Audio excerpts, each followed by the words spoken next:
알람 제도 덕분에 약 40분 이상 지금 시간이 단축되고 있습니다. 여기 2시간 15분, 2시간 10분이 가다가 알람하고 나서부터 지금 1시간 30분. 출석 부르는 시간 뭐 헛소리 하는 시간 빼고 나면 뭐 사실 별거 없죠. 오늘 처음 오신 분 있어요? 없어? 오늘 왜 정노? 다 어디 갔나? 이제 탈락할 때가 됐나?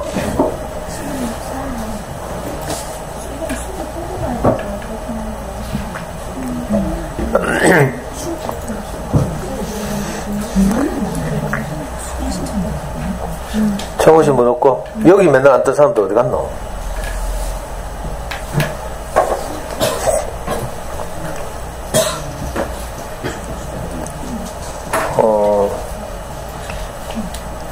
여기서 내일 인문학기행 가는 사람 손 들어봐요. 손 내려. 버스 타고 가시는 분들은 9시에 여기 쌍명예가와 우리 연구소 사이 도로 있죠. 여기에 그 버스가 설 거예요. 9시.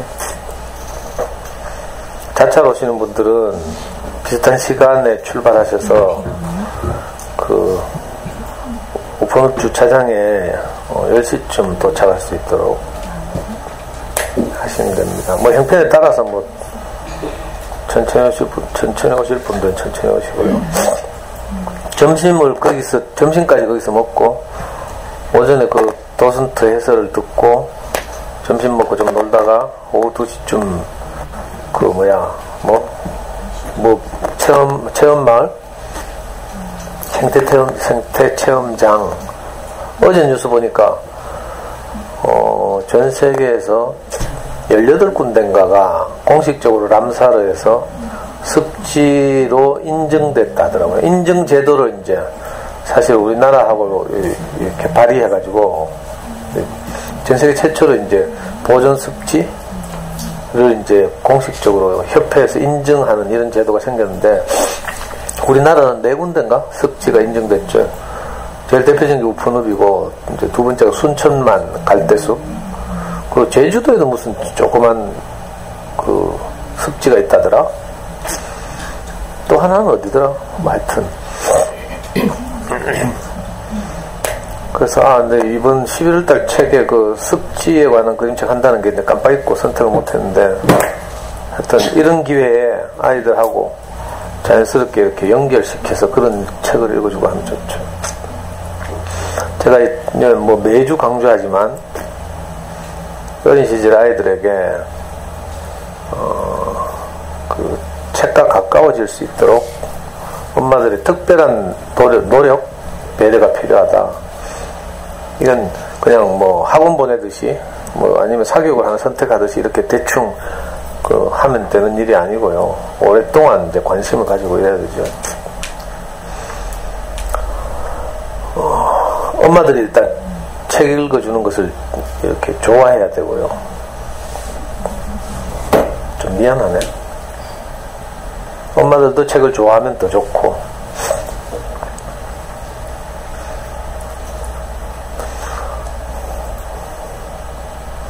이걸 소홀히 하면 나중에 아이들이 커갈수록 이제 어려움을 겪죠. 학습에 있어서 특히.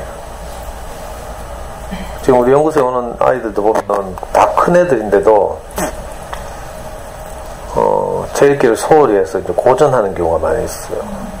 물론 뭐 공부가 뭐 이렇게 그 아이의 행복을 결정하고 이런 건 아닌데 그렇다 하더라도 이제 의욕 이런 건 있어도 이게 텍스트에 대한 이해 능력 이런 게 부족해서 안타까울 때가 많거든요.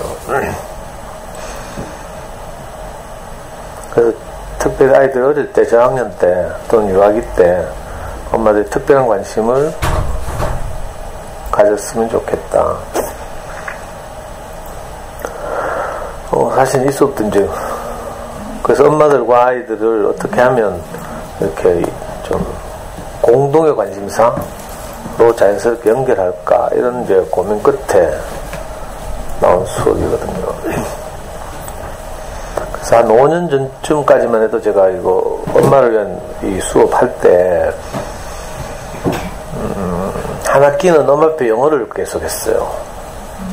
한 학기는 수학 공부에 대해서 계속했어. 그리고 이제 한 학기는 책 읽기에 대해서, 한 학기는 또 행복에 대해서 뭐 이렇게 나눠서 2년 정도 이렇게 주제를 달리하면서 커리큘럼을 돌렸는데, 제가 5년 전부터는 아예 다른 건 안 하고요. 이제 책 읽기만 계속 이렇게 그림책만 가지고 계속 엄마가 말하고 있죠. 왜냐하면 저도 이걸 말하는 게 좀 행복하고 즐겁고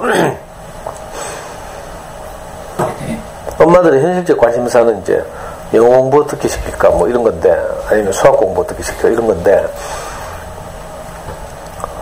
그렇게 하면 이제 그런 강의를 하면 엄마들이 오긴 많이 오던데 저하고 관계가 잘 안 되죠. 이제 필요한 걸 이제 듣고 나면 그 다음부터 안 와.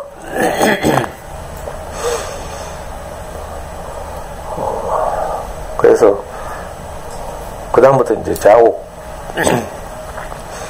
어떻게 하면 이제 관계를 맺을 수 있을까 이런 관점에서, 물론 이게 뭐 그림책 수업해도 뭐 떠날 사람 다 떠나지만, 저는 이제 할 수만 있으면 아이들하고 여러분들하고 이제 좋은 관계를 가지고 싶고 좋은 이웃이 되고 싶고 이렇거든요. 그래서 요즘도 수업하다 보면 엄마들이 책 안 읽어주고 보내고 막 이런다. 근데 매주 하죠. 이 잔소리 매주 하죠. 진짜 미안하네요. 그러니까 어떤 애들은 이제 뭐 뻔뻔하게 책도 안 들고 와. 책 안 들고 오면 제가 엄마들 뭐라 하거든요. 그러니까 엄마들은 가방에 챙겨준다? 오는 놈이 집에 가방 던져놓고 오고 뭐 이런 식이야. 거의 놀러와, 놀러.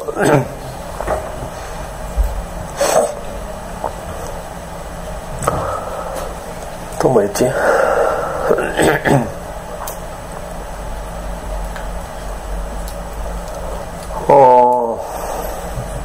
또 뭐 알릴 거 없나?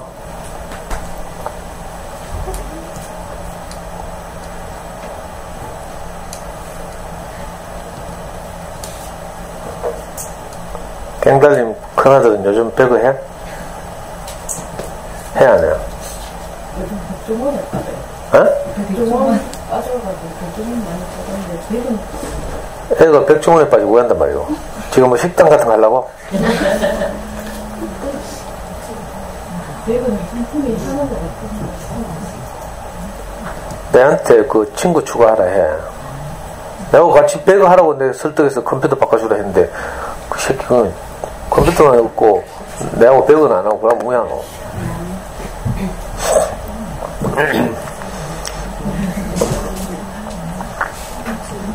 내 지난주에 그런 이야기 했어요. 배틀그라운드 하다가 내 유명한 사람들 만난 이야기 했어? 안 했어? 이 배틀그라운드 하면 이제 개인으로 하는 것도 있고, 비행기에서 무인도에 100명이 내려가지고 낙하산 타고 내려서 이제 뭐 무기도 찾고 막 이렇게 해서 최후의 1인이 살아남는 이런 게임인데, 그 개인으로 하는 것도 있고요, 2인조로 하는 것도 있어. 듀오 해가지고. 그러면 이제 그 자동으로 모르는 사람과 2인조로 만들어주죠. 그리고 스쿼드라고 해서 4인조도 있어. 4인조.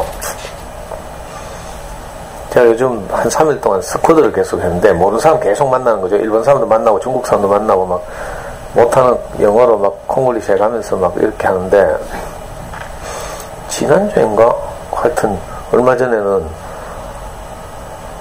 그래서 만나면 뭐 어떤 사람들은 이제 막 그 서로 소개도 하고 막 이런 분위기 좋은 사람도 있고, 어떤 사람들은 마이크 안 돼가지고 막 침묵하면서 눈치로 같이 호흡을 맞추기도 하고 이런데, 어떤 사람들 굉장히 활발하고 막 이렇더라고. 이상한 뭐 했어요? 하면서 막 요즘 컨셉이라 하대.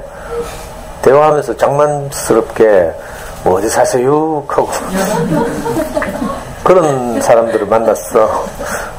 그래가 뭐 굉장히 떠들길래 저도 이제 내가 유튜브 홍보를 했잖아. 구독자 600명이라 하면서. 근데 게임을 하면서 하는 말이, 그러면 자기도 유튜브를 하니까 자기도 구독해달래. 자기 대화명이 왓썸맨이라 하더라고. 왜 왓썸맨 하면서. 난 처음 듣거든요. 여러분도 알아요? 이런.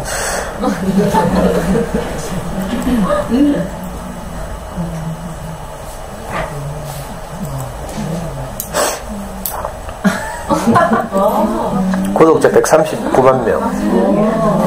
이제 알겠어. god의 박주. 아니, 한 팀이 됐는데, 떠들니라고 100원은 별로 열심히 못해. 일찍 죽긴 했는데, 내가 구독자 600명이라고 찾아보라니까 자기도 왔습니다. 하면 찾아보래.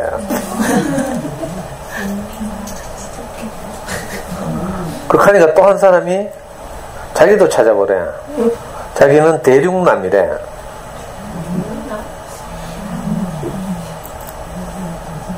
구독자 30만 명. 얘는 여행 전문 컨텐츠 한다 하더라고. 중국에서 왔대. 조선족이라 하대. 근데 뭐 대구 출신이란 말도 있고 막. 하여튼 구독자가 30만. 몰라요. 우리 초딩 꼬마들은 다 알던데. 시대에 뒤떨어지는구만. 저 여러 번 말씀드렸죠.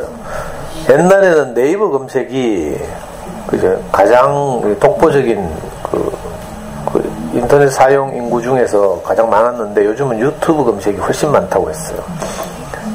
젊은 사람들 중심으로 시대가 바뀌었죠. 옛날에 글을 읽고 막 검색하고 이랬는데 지금 전부 동영상, 화장도 그렇고요. 뭐 요즘 우리 초딩 애들 좋아하는 슬라임 이런 것도 슬라임 전문 유튜버도 얼마나 많은지 몰라.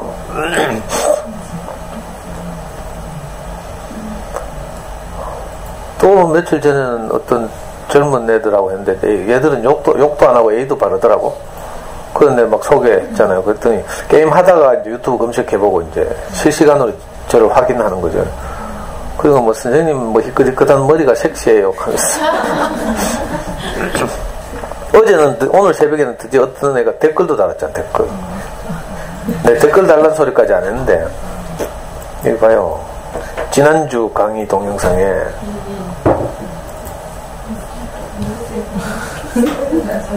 우리 모기님이 캡처해 올려놨잖아. 그래서 내가 본 거야 아까. 여기 봐. 너무 멋지세요. 얘는 뭐 국어가 안 되네. 멋지세요 밑에 이거 지읒이 틀렸죠. 그 덕분에 지금 700명을 돌파했잖아 지금. 이걸 보고 요즘 애들은 이걸 보고 이제 소통한다 해요. 그래서 우리말 한국말 하는 사람들 만나면 너무 반가워하고, 왜냐면 막 외국인들 만나면 답답하거든요. 이건 작전도 짜고 막 무기나 이런 것도 나누고 막 또 서로 도와가면서 해야 되는데 4인자는 일단 말이 안 되거나 마이크가 안 되면 미친다니까 답답해서. 일단 한국말 한다는 것만으로도 막 기뻐가지고 막. 얘는 어제 저희 고등학교 친구들하고 게임을 하고 있대. 그 3명이 원래 같이 하면서 나머지 하나가 제가 자동으로 추가된 거예요, 그 팀에. 근데 2명이 여자라. 멋있만 혼자서 그 여자들 둘 데리고 다니면서 이제 코치도 하고 막 이래 하더구만. 그러니까 애들이 요즘 얼마나 신기한 세계를 경험하고 있겠어요. 유튜브한테 뭐라 하면 안 돼, 그러니까. 시대의 흐름에 적응하고 있는 거라니까. 어젯밤에도 우리 경민이 아빠하고 경민이 엄마하고 밤중에 내 퇴근해야 되는데 놀러 왔더라고. 그 자기 딸이 막 뭐 유튜브 한다고 막 아빠가 막 투덜투덜 하대. 그래가지고 내가 시대의 흐름에 얼마나 내가 여러 번 말했죠. 요즘 아이들의 가장 강력한 장래희망 1위가 유튜브 크리에이터라고 했어요. 그러니까 아이들이 유튜브를 보고 이런 건 말릴 일이 아니라니까. 그러면서 당연히 이렇게 실력도 늘고 하는 거죠. 문제는 이제 엄마 아빠의 관심이 항상 있으면 되는 거라.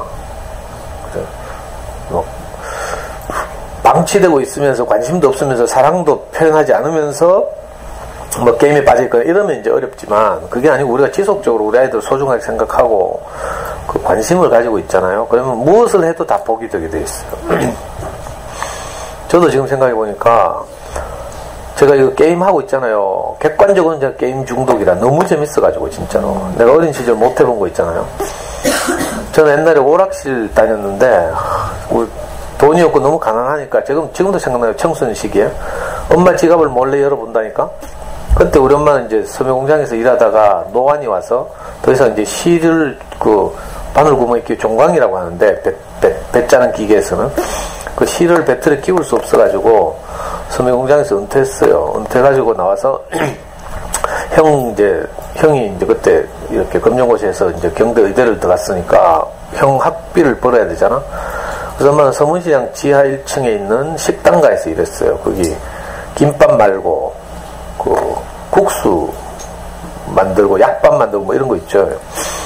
거기 이제 우리 비산동에 살 때인데, 비산동 우리가 다니던 엄마가 다니던 교회의 어떤 그 집사님이 운영하는 식당인데 거기 고용돼가지고 일주일에 주급 얼마씩 받으면서 이렇게 살았어요. 진짜 먹고 살기 빠듯했죠. 엄마 지갑을 열어보면 훔쳐갈 돈이 별로 없어. 그래서 저는 엄마 눈치 안 채게 있잖아요. 50원, 100원 이렇게 꺼내가거든. 엄마 다 알았겠지. 그 지갑에 뭐 기껏해야 뭐 2, 3천 밖에 없는데 그 동전 있는 거 다 알 거 아니에요. 그래서 저는 너무 이제 오락실 가고 싶은 마음에 50원, 100원 이렇게 꺼내가거든. 1,000원 이렇게 꺼내가면 너무 이제 엄마가 힘들어 할 것 같고 이래가지고. 그 50원, 100원을 가지고 이제 지금 그 서문시장 동산병원 내거리에서 쭉 내려가면 옛날에 동화극장이라고 있어요. 비산동과 달성동 경계에. 거기 제가 단골로 다니는 오락실이 있었는데 50원을 가지고 그때 오락실 기계에 50원을 넣으면 한 게임을 할 수 있어. 근데 50원을 넣으면 내가 한 2시간 이렇게 했거든요, 한 게임을. 그 주인은 되게 싫어했지. 왜냐면 저는 돈이 없으니까 살아남아야 되니까 열심히 했어야 돼요. 그런 생각 나오는데 항상 그 아쉬워서 실컷 못 해본 이런 아쉬움 있잖아요.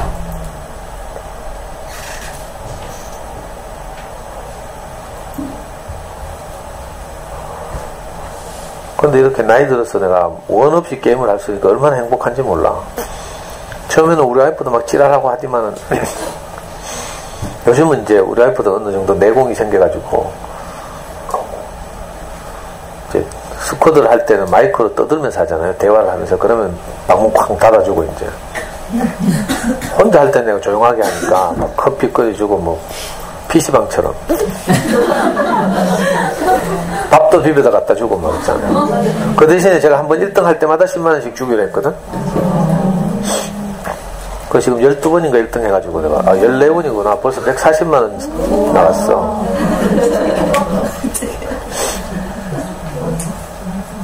옛날 같으면 우리 와이프 이거 못 보고 있죠.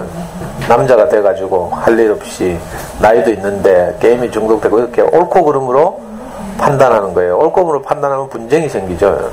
싸움 나고.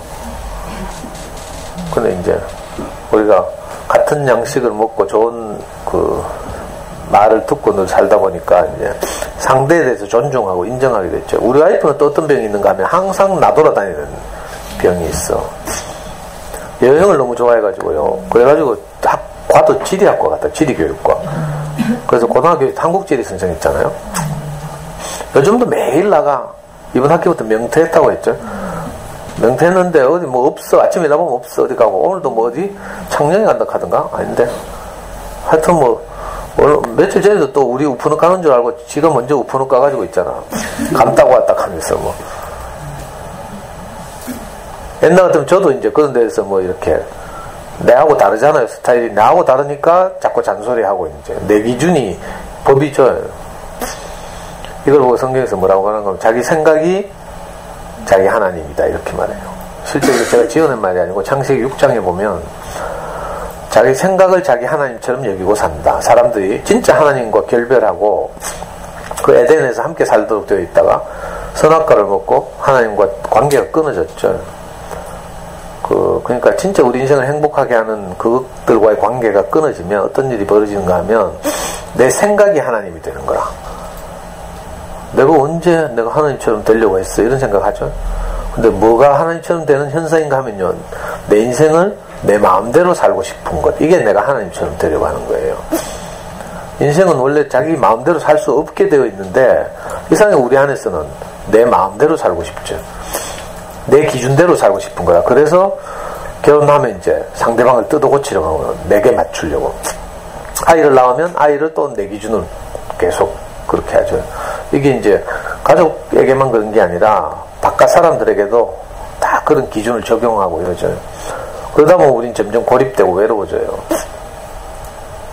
그런 현상을 보고 수천 년 전 사람들이 이미 이런 현상을 통찰해가지고 사람들이 자기 생각이 좋을 대로 산다. 자기 생각이 곧 자기 하나님이다. 이렇게.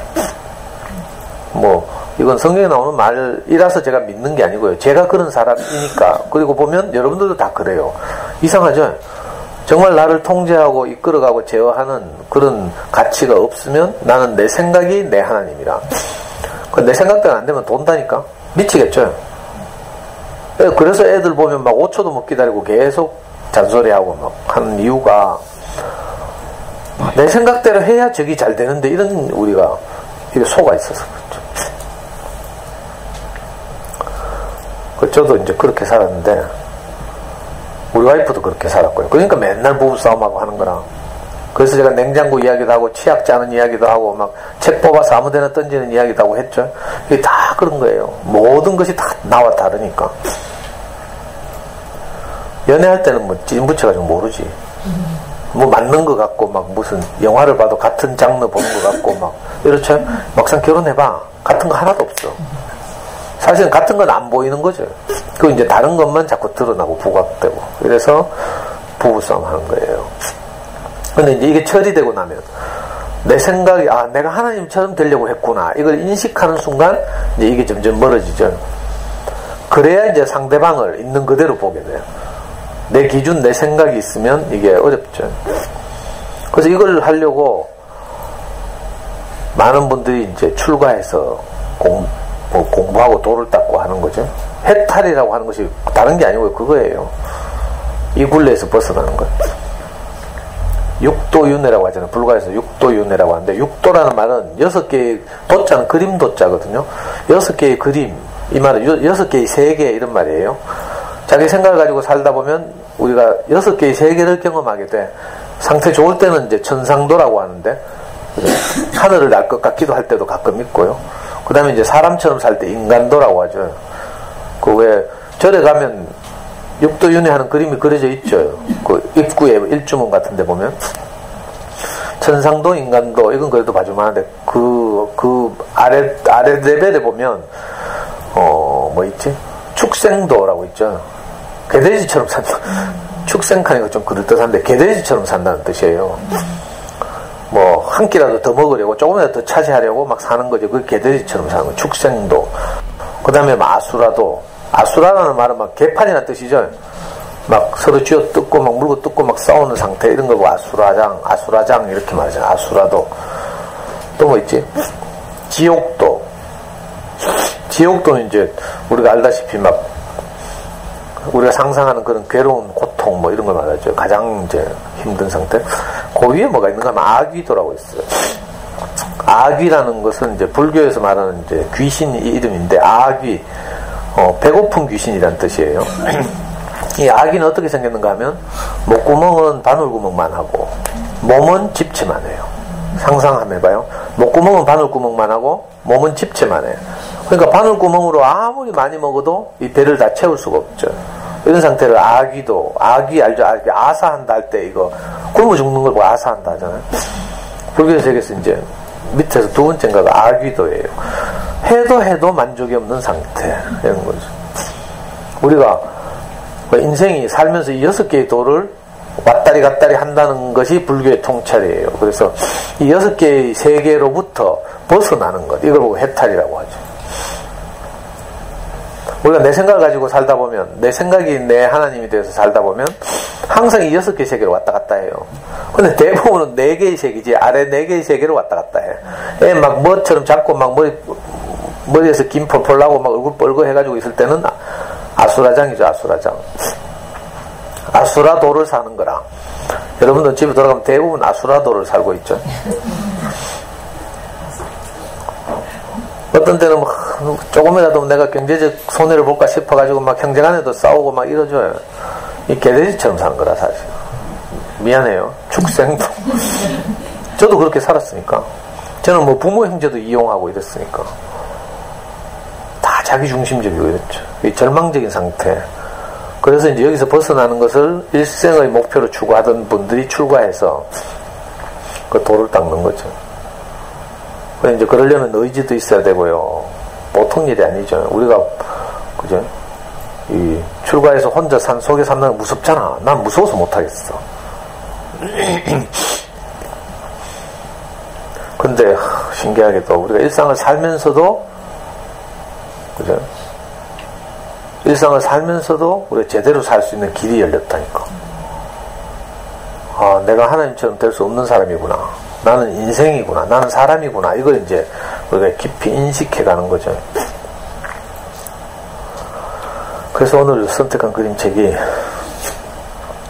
이거 여러 번 했는데요. 제가 너무 이 책을 좋아해가지고, 그림책을 좋아하는 게 아니라 이 제목을 좋아해요, 사실은. 이름 짓기 좋아하는 할머니.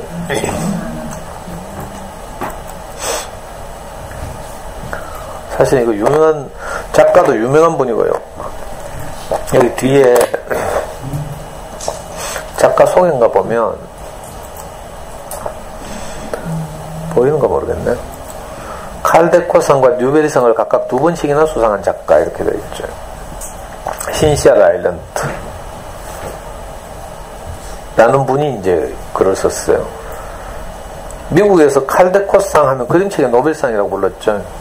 근데 뉴베리상 하면 우리 말로 하면 고학년 청소년용 그 책의 노벨상이라고 할 수 있어요. 제가 이번 달에 아이들하고 책보 수업하면서 그 3, 4학년 아이들까지 택한 책이 말도 안 되라는 책이 있거든요. 그림책인데 이게 뉴베리를 소개하는 책이에요. 그래서 엄마들 읽으라고 사실 이 책을 선택했어. 뉴베리라는 사람에 대해서 알고, 뉴베리는 이제 영국 사람인데 세계 최초로 어린이 책을 만든 사람이에요. 약 300년 전에. 그 당시만 해도 어른들은 애들이 재밌는 책을 읽으면 안 된다고 생각했어요. 교훈적인 책이나 읽고 이래야지 재밌는 책을 읽으면 안 된다고 생각했는데, 이 뉴베리라는 사람이 최초로 그 출판 일을 하면서 정말 재밌는 어린이 책을 만들었죠. 그림도 넣고 막 이래가지고. 그래서 어린이 책의 아버지라고 불리는 분인데, 미국 도서관협회에서는 해마다 그림책에게는 칼데콧, 글줄책에게는 뉴베리 이렇게 했어요. 뉴베리는 좋은 책들은 고등학생까지 읽을 수 있는 성장 소설 같은 책도 많고요. 또 어떤 책은 뉴베리와 칼데콧을 동시에 받는 책도 있어요. 그림책인데 내용이 너무 좋을 경우, 이분은 칼데콧과 뉴베리를 2번이나 받았다니까. 아주 뛰어난, 2번씩 받았다는 아주 뛰어난 작가란 말이죠. 저는 이런 의도를 가지고 책도 선택하고 하는데 엄마들은 뭐 아는지 몰라. 슬퍼요. 별 관심이 없어. 어디 보내면 될 줄 알고 막. 제가 거듭 말하지만 여기 보내도 별 수 없어요.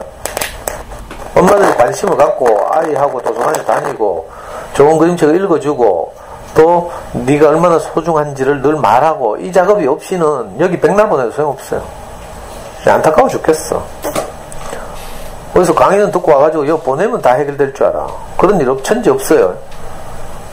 엄마들 보면 뭐 무슨 특정 브랜드 학습지를 하면 무슨 뭐 애가 영어를 잘할 줄 아는데 천지 그럴 일 없어. 무슨 말인지 알아요?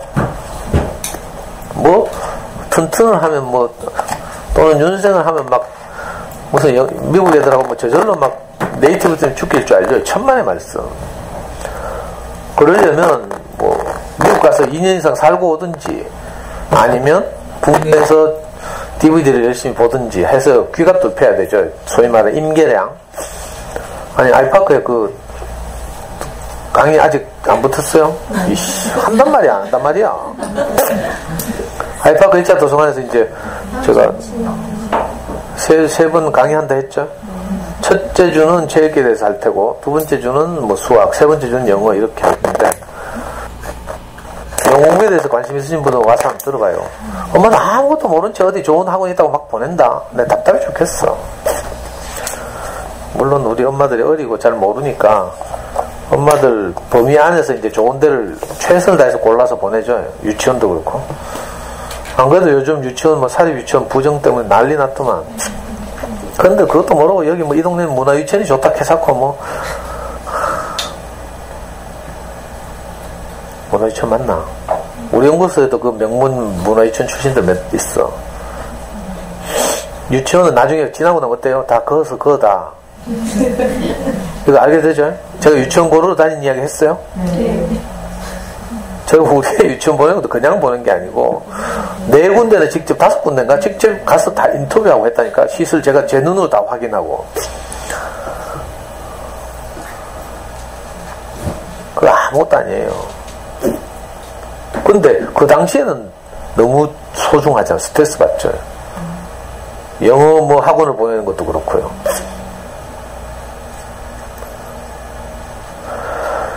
자, 이름 짓기 좋아하는 할머니. 신시아 사일런트. 신시아 라일런트. 볼게요.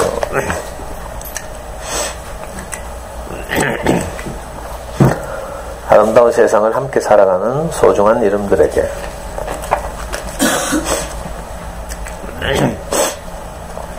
이름 짓기를 무척 좋아하는 할머니가 있었습니다. 할머니는 낡은 자가용에게 배치라는 이름을 지어주었어요. 할머니가 앉아 쉬는 헌 의자에게는 프레드라는 이름을,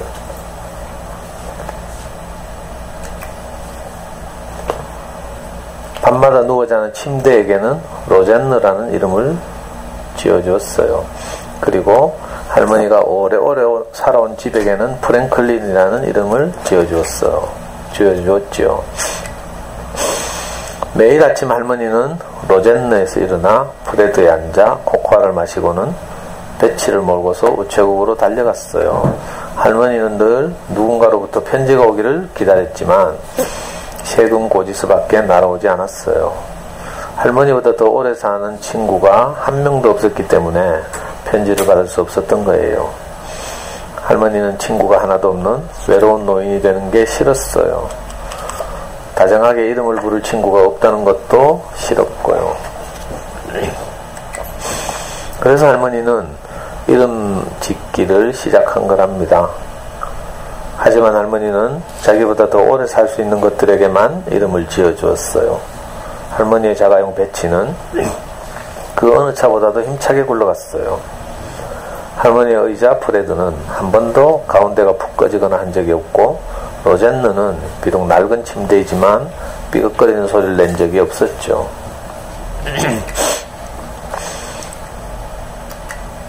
100년이 넘도록 그 자리에 우뚝 서 있는 할머니의 집 프랭클린은 지난 20년 동안 하루같이 변함이 없었고요. 할머니는 그들보다 더 오래 살 걱정을 할 필요가 없었습니다. 그래서 할머니는 무척 행복했어요. 어느 날 할머니는 배치에 묻은 진흙을 닦아내느라 밖에 나와 있었어요. 말끔히 씻지 않은 차와 함께 있는 것을 프랭클린은 원치 않을 거라고 할머니가 중얼거리는데, 순해 보이는 갈색 강아지 한 마리가 출입문가로 슬금슬금 다가왔어요. 강아지 보여요?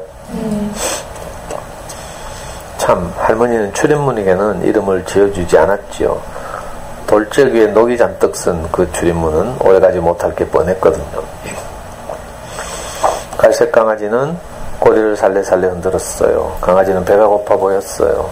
할머니는 배치 옆에 서서 한참 동안 강아지를 물끄러미 바라보았습니다. 그러다가 끙 소리를 내며 숨을 내쉬었죠.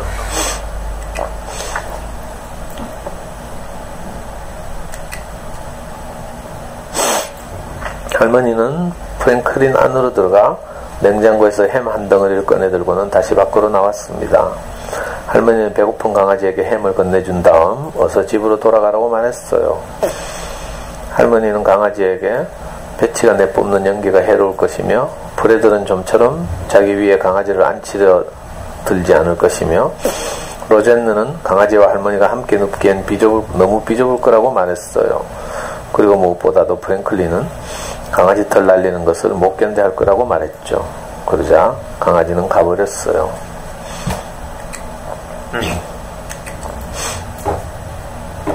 하지만 강아지는 다음날 다시 찾아왔어요. 할머니가 브레드 위에 앉아 책을 읽고 있는데 창너머로 강아지가 보였어요.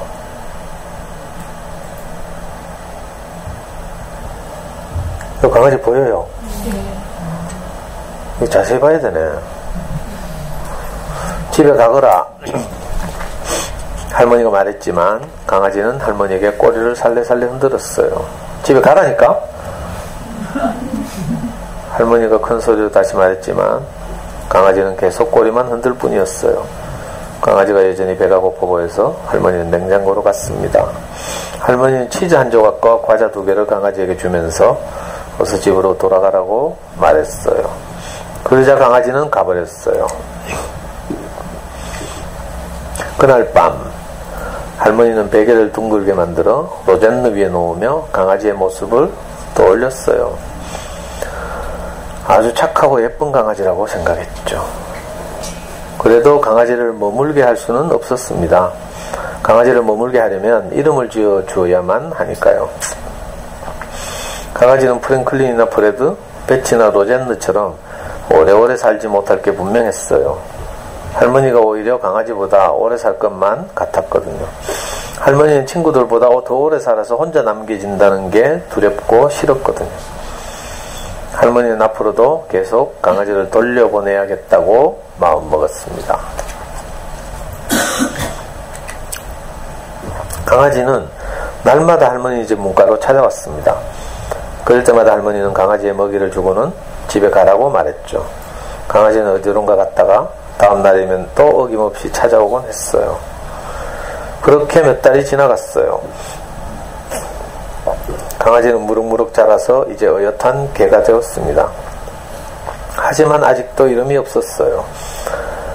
그동안 할머니는 새 옷장을 장만했는데 그 옷장에겐 빌이라는 이름을 지어주었죠. 새로 산 외바퀴 손수레엔 프랜신이라는 이름을, 정원 한 귀퉁이에 새로 들여놓은 돼지 조각상에겐 머드라는 이름을 지어주었어요. 하지만 할머니는 날마다 정성껏 먹이를 주면서도 오직 개에게만은 이름을 지어주지 않았습니다. 개의 이름이 아직 없었기 때문에 할머니는 그 개보다 오래 살아야 한다는 것을 걱정할 필요가 없었어요. 그래서 참 다행이라고 생각했죠.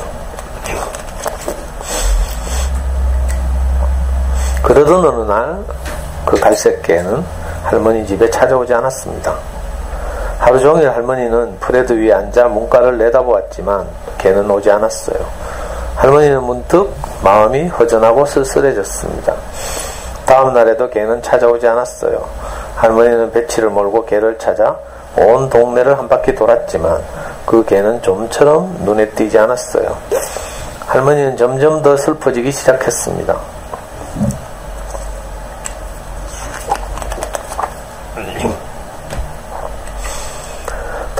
그 다음 날에도 개가 찾아오지 않자 할머니는 무슨 수라도 써야겠다고 마음먹었어요. 할머니는 수화기를 집어들고는 떠들이 개를 잡아들인 사람에게 전화를 걸었습니다. 요 며칠 동안에 순둥이 갈색개를 잡은 적이 있나요? 순둥이 갈색개라고요? 우리 사육장엔 갈색개가 한두 마리가 아니랍니다. 갈색개 천지인걸요? 개 먹거리에 혹시 이름표라도 달아두셨나요? 아니요. 할머니는 슬픈 목소리로 대답을 하고는 수화기를 힘없이 내려놓았습니다. 할머니는 계단에 앉아 목걸이에 이름표가 없는 순둥이 갈색개를 생각했습니다.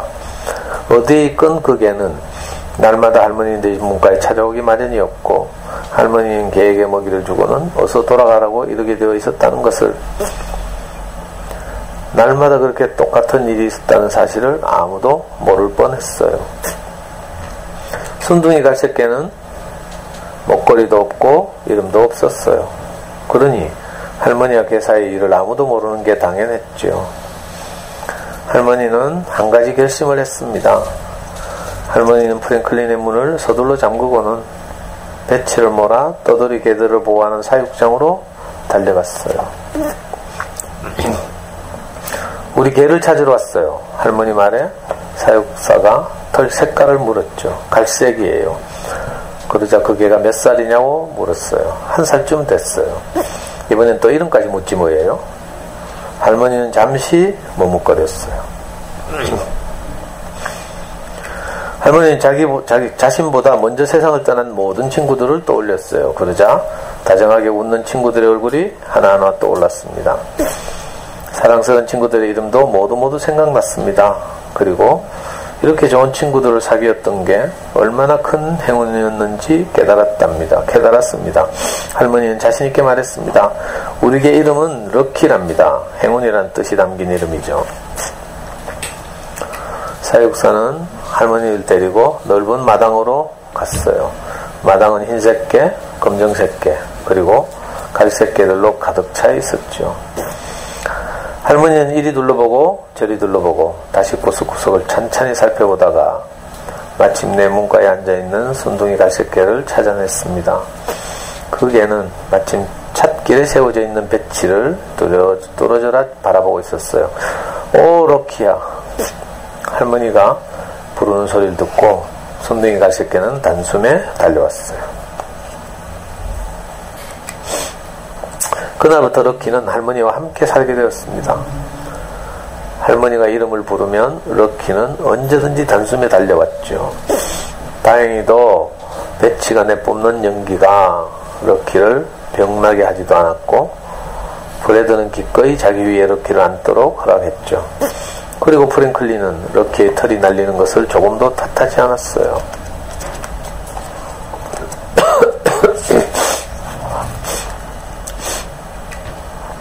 그리고 로젠느의 따뜻한 품은 매일 밤 럭키와 그의 이름을 지어준 할머니가 함께 눕고도 남을 만큼 넓고도 넉넉했답니다.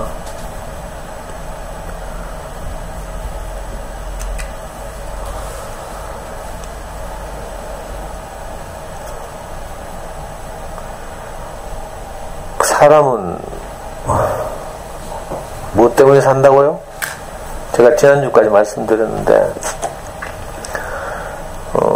소가 여물을 먹는 것이 소의 일이 아니고 밭에 나가서 쟁기질을 하는 것이 소의 일이라고 했죠. 자, 마찬가지로 사람은 그 새끼 밥을 얼마나 더 질 높은 음식을 먹느냐 이게 문제가 아니고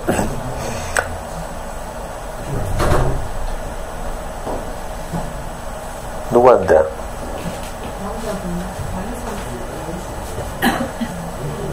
문 닫아라.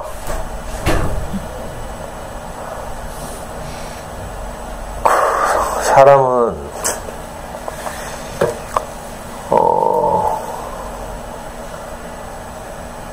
지난주에 뭐라 했지? 사람은 뭐 하는 게 사람이라고 했죠? 어떤 마음을 표현하는 것이 사람이라고 했어요. 새끼 밥 먹고 사는 게 사람이 아니고 새끼 밥 먹고 사는 일로만 말하면 우리도 동물과 다름이 없고 동물과 다른 점이 있다면 뭐 생물학적으로 뭐 생각하기 때문에 뭐 불을 뭐 사용하기 때문에 뭐 이런 여러 가지 다양한 견해가 있지만 정말 사람이 이제 행복하게 살려면 어떻게 해야 된다고요? 어떤 마음을 표현하고 살아야 한다. 그렇게 하기에는 사람은 부족함이 없다. 이런 말씀을 드렸어요. 이건 이제 비유하자면 흙과 같아서 밭과 같아서 밭은 좋은 씨를 받기에 부족함이 없어요. 좋은 씨가 뿌려지기만 하면 좋은 열매를 맺게 돼 있거든요. 밭의 상태는 문제가 안 된다고 했어요. 저도 우리 스승으로부터 들은 아주 큰 위로를 받는 말이 하나 있었는데 신실한 농부를 만나면 모래밭에는 땅콩을 심는데 그죠? 황토밭에는 고구마를 심는데 밭의 상태에 맞게 적절한 씨를 뿌리는 거죠. 우리가 걱정할 일이 아닌 거라. 심지어는 저같이 시궁창에는 미나리를 심는데 시궁창은 정말 부정적이고 어두운 환경 이런 걸 말하는 거잖아요. 저는 어릴 때 초등학교 다닐 때 비산동에서 늘 그 미나리 깡을 지나서 초등학교를 다녔어요. 3년 동안 그 논두렁을 따라서 이렇게 가다 보면 위태위태하거든. 미나리깡이 좌우에 있어가지고 비산동에 유명한 미나리깡이 있었거든. 요즘은 다 없어졌지만 미끄러지면 미나리깡이 빠지는 거라. 빠지는 순간 거머리가 6마리씩 붙어요. 거머리 붙는 거 알아요? 네. 아니 내가 평균을 내봤는데 진짜 한 번 딱 빠지는 순간 종아리에 거머리 5-6마리가 붙어 있다니까. 그거 또 뜯어내려니까 얼마나 안 뜯어내지는지 몰라. 그 사이에 피가 막 줄줄줄 흐르고 막 이런다니까. 시궁창은 그런 열악한 상태, 열악한 환경을 말하죠. 제 인생의 상태는 마치 시궁창 같았는데, 근데 이상하게 시궁창에는 미나리를 심는 농부가 있다는 거예요. 그러니까 우리는 내 상태를 가지고 막 절망하고 속상해하고 막 이러죠. 또 아이들의 상태를 보면서 전혀 그건 걱정할 일이 아닌 거라. 오히려 시궁창에서 나는 미나리가 향기가 진동하죠. 그래서 여기 우리 대구로 말하면 뭐 한제 미나리, 또 어디 가요? 하여튼 우리 경산에가 한제 미나리인가? 한제 미나리 알아? 청도가 한제 미나리예요. 경산에 또 무슨 미나리 있던데? 그죠? 미나리에 삼겹살 해가지고 막 그 유명한 식당들 있잖아. 신기하다니까. 그러니까 사람은 그죠? 자기 목적을 세우면 당장 부족해지고요. 벌거벗은 것이 부끄러워져. 내가 뭘 소유하지 못했거나 능력이 없는 것이 부끄러워져요. 그런데 신기하게도 사랑하고 살기에는 아무 부족함이 없어. 소중한 것을 표현하고 살기에는 진짜 신기한 일이죠. 그래서 이걸 복음이라고 부른다니까. 복된 소식, 기쁜 소식 이런 뜻이에요. 그리고 그렇게 살기 위해서 사람이 창조됐대. 그게 무슨 말인지 잘 모르겠죠. 사람이 창조됐대 이 말 무슨 말인지 모르겠죠. 그래서 저도 어릴 때는 무슨 영화 보고 있잖아요. 그 10개인가? 기독교 영화 10개인가 보다 보니까 하늘에서 뭐 이상한 음성이 들리대? 모세야 하면서 막 하나님 목소리가 들려. 그래서 나 어릴 때 진짜 하나님이 뭐 입이 있는 줄 알았어. 그리고 하늘에서 막 번개가 지지직 쳐가지고 그 돌판에 십계명을 새겨주잖아. 지지직 하면서. 이 영화를 봐야 되는데. 이거 전부 어인법이죠. 비유지, 비유. 그 천지가 하나님이 천지를 창조했대. 와.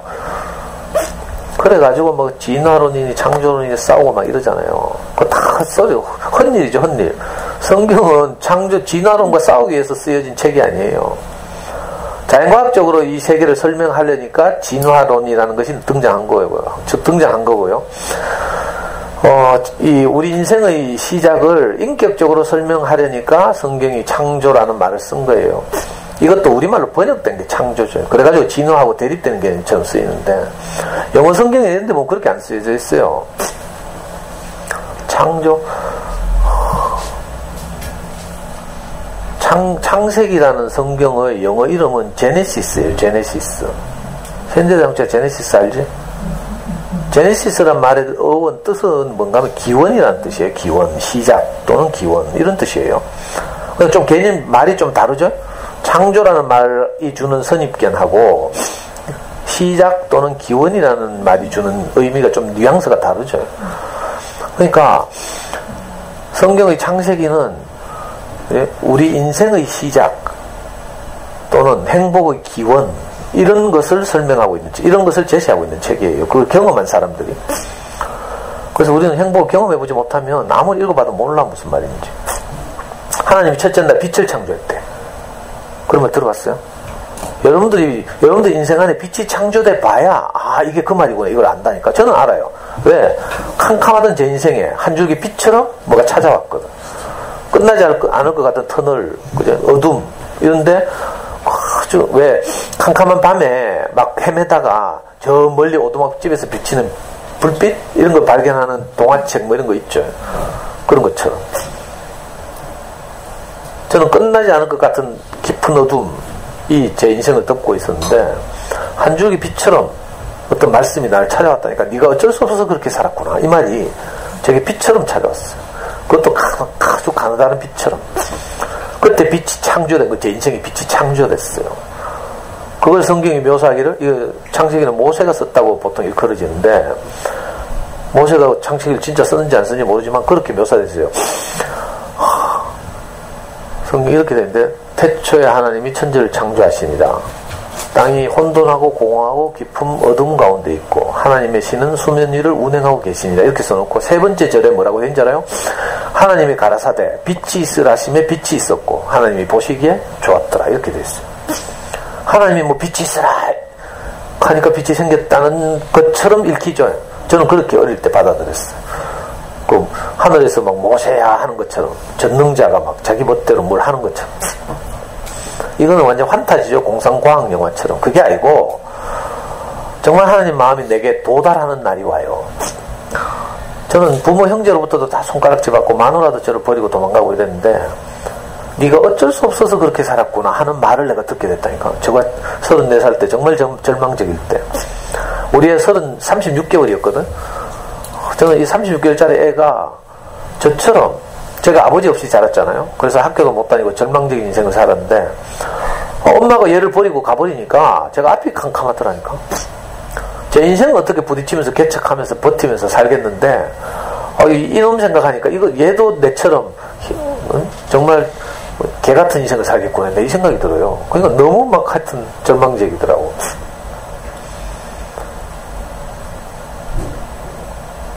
그때 우리 와이프가 경혜유중 교사였어요. 가톨릭 병원 때 경혜유중 교사였는데 제가 그렇게 마누라한테 버림받고 이제 절망적인 상태에 있으니까 우리 엄마가 지금은 돌아가셨지만 우리 엄마가 너무 안쓰러운 거예요. 우리 엄마는 항상 자기 세 아들을 따뜻한 밥 한 번 못 해줘서 너무 미안하고 이렇게 평생을 고생하면서 하셨으면서도 부모 마음에 항상 그 미안한 마음이 있거든요. 그런데 제 둘째가 이제 어떻게 그래도 금융고시에서 대학 가가지고 뭐 교사하는 며느리 만나가지고 잘 살 줄 알았는데 또 버림받은 거라. 그럼 우리 엄마가 제가 너무 불쌍해가지고 반찬 해주러 가끔씩 오고 이러다가 애하고 둘이 뭐 골방에 갇혀서 자폐아처럼 있는 걸 보고 우리 어머니가 너무 제 인생이 불쌍해 보여서 그때 우리 목사님을 찾아갔어요. 지금은 제 인생의 스승이 된. 저는 그때 뭐 교회 이런 데 관심이 없고 저는 마르크스 레닌주의자였거든요. 우리 어머니도 그때 원래 그 정통 비산동에 있는 그 장로교회 다니다가 형이 이 목사님을 만나가지고 이 교회를 다니니까 우리 형 따라서 장남 따라서 이제 엄마는 이 교회 온 거예요. 그 얼마 되지도 않았어. 그래가지고 목사님하고 관계가 친하고 이런 것도 아니에요. 근데 너무 절망적이고 다급하니까 그 노인이 우리 목사님을 찾아가서 몇 시간 울면서 있잖아요. 독대해가지고 이제 하소연을 했대. 자기가 살아온 이야기 쫙 하고 이제 그러면서 우리 목사님한테 막 부탁을 한 거죠. 우리 아들 제발 좀 둘째 아들 좀 살려주십시오 하면서 몇 시간을 그렇게 울부짖었대. 그때 우리 목사님이 이제 노인이 와서 극하니까 어떻게든 도와줘야 되잖아요. 그래가지고 수소문을 해가지고 우리 뭐 와이프하고 아는 사람을 찾기 시작하나. 교회 안에 있는 사람들 중에 딱 한 명이 우리 와이프하고 인연이 있어. 그게 놀이방 교사였어요. 우리 애가 다니던 놀이방 교사. 원래 우리 애가 그 놀이방을 다니지 않았는데 원래 우리 어머니가 우리 애를 어릴 때 키워줬거든요. 근데 우리 형수가 저를 너무 미워하니까 엄마가 이제 우리 아들을 키울 수가 없는 거라. 그래가지고 이제 이런저런 어린이집 우린 전전했는데 하다가 이제 애가 하루는 한 어린이집에서 적응을 못 해가지고요. 지금도 생각나네. 가톨릭 병원 바로 앞에 있는 우리 와이프가 경혜중 다니니까 경혜중 출근하는 길에 가톨릭 병원 앞에 있는 어린이집에 애를 맡기고 출근을 했어. 어머니한테 못 맡기니까. 엄마가 이제 자기가 돌봐주다가 못 돌봐줘서 어린이집 보내게 되니까 너무 안쓰럽잖아요. 그래가지고 어린이집 간 첫날 그 어린이집을 찾아갔대. 찾아가 보니까 애가 어린이집에 적응을 못 해가지고 하루 종일 울고 있대. 의자에 앉아가지고. 그래가지고 우리 엄마가 그 애가 너무 불쌍해가지고 우리 교회 형제가 하는 놀이방이 조그만 놀이방이 있었는데 거기로 옮겼어요. 그 놀이방에 교사로 일하던 한 자매가 있었는데 그 자매가 우리 와이프하고 이제 학부모와 놀이방 교사로 조금 안면이 있는 거지. 우리 목사님 그 사실 알고 그 놀이방 교사하는 그 자매를 불러가지고요. 빨리 경혜중 앞에 가가지고 그 우리 와이프를 좀 데리고 온나 하면서. 그 자매가 경혜중 정문 앞에서 하루 종일 기다렸대. 겨울방학에. 우리 와이프가 이제 친정으로 갔다가 그 겨울방학 때 당직 쓰러 올라와가지고 경혜중에서 당직 쓰고 오후 다시 퇴근하잖아요. 이 자매가 하루 종일 오후 다시가 될 때까지 그 교문 앞에 기다렸다가 퇴근하고 나오는 우리 와이프한테 야 목사님이 잠깐만 보자 한다 하더라 하면서. 그리고 우리 와이프는요 자기는 결심이 변함이 없으니까 그냥 예의상 시어머니와 시아주머니가 다니는 교회 담임 목사니까 한번 뵈러 가겠다고. 그래가지고 쫄쫄쫄 따라갔어요 우리 목사님한테. 그래가지고 뭐 1시간인가 2시간은 뭐 이야기를 들었대. 나중에 들으니까 그 1시간, 2시간 말 들은 것 중에 딱 두 문장 생각나는데, 두 문장. 상도가 아마 일부러 그렇게 산 것이 아니라 어쩔 수 없어서 그렇게 살았을 것이다. 아버지가 없어서 어쩔 수 없이 그렇게 살았을 것이다. 내가 상도의 아버지가 될 테니까 한 번만 더 기회를 줘봐라. 이렇게 말합니다. 전 지금까지 살면서요, 아무도 내한테 이렇게 말한 사람이 없어요. 그냥 그저 밑바닥에서 뒹굴면서 부딪히면서 이렇게 살았거든요.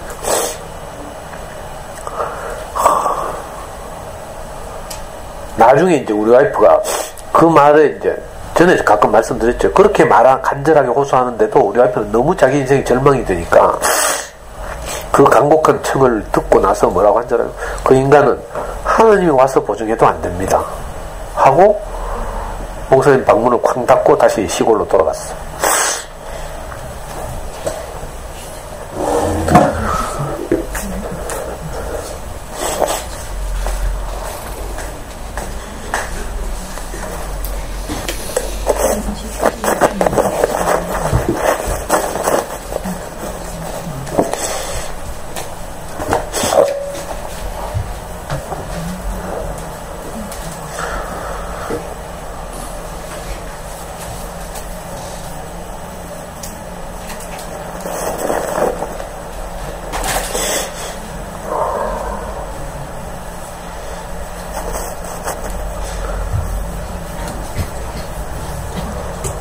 그때 저는요, 우리 목사님이 우리 와이프하고 상담을 하기 전에도 저는 제 인간적인 모든 노력을 다 했어요. 애가 너무 불쌍해가지고. 제가 협박도 해보고요. 왜, 요즘도 사회면 기사에 그런 거 가끔 나죠. 이혼한 전처, 어쩌고, 네, 어디서도 났죠. 저도요, 그렇게 협박도 해보고요. 제가 집 다 불태운다 해보기도 하고, 애 안고 나가가지고요, 애 모성애에 호소하기도 하고. 야, 진짜 여자 독하대. 마음 돌아서니까 전혀 안 되더라고. 나는 우리 애는 미워 죽겠어. 어떤 카페에서 우리 엄마를 만났어요. 한 달 만에. 그 엄마 너무 보고 싶잖아? 그러니까 막, 엄마한테 안겨서 막 엄마 가지마 이렇게 해야 되잖아. 근데 36개월밖에 안 되니까 그냥 엄마 만난 게 좋아가지고 온 카페를 뛰댕기고 있는 거야. 엄마 또 가는 줄 모르고. 근데 진짜 그 애를 보고 또 가더라고. 나중에는 너무 안 되겠어가지고요. 우리 애가 오후 4시 반에 애니메이션 하는데 텔레비를 이렇게 보다가 미운 오리 새끼라는 애니메이션이 그때 방영됐어요.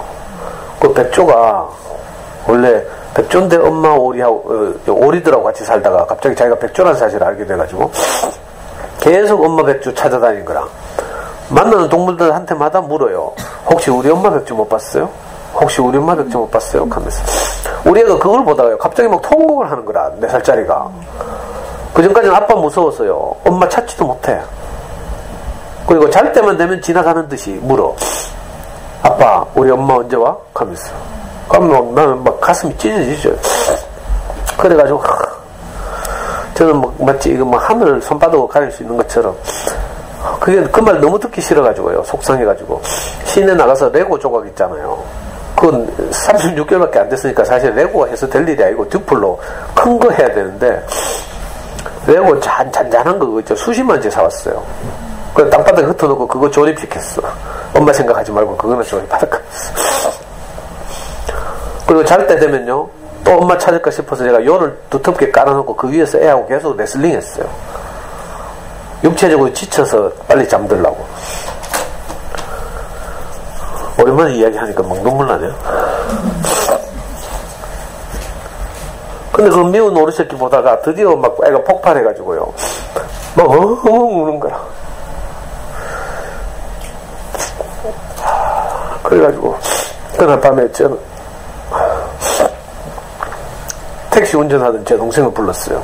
급히 삐삐쳐가지고 그 동생 택시를 타고 제가 집에 쳐들어갔어요. 밤 10시에 막 얘가 피곤해서 자려고 하는 거 막 엉덩이 때리면서 막 이제 엄마 보러 간다 하면서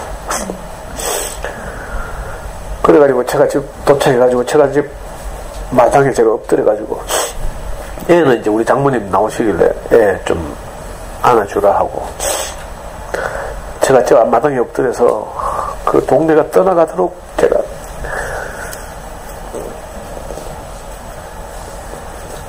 짐승처럼 울부짖었거든요. 한 번만 더 기회를 주십시오.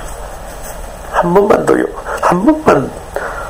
애가 너무 불쌍하니까 한 번만 기회를 주십시오. 정말 짐승처럼 울부짖었어요.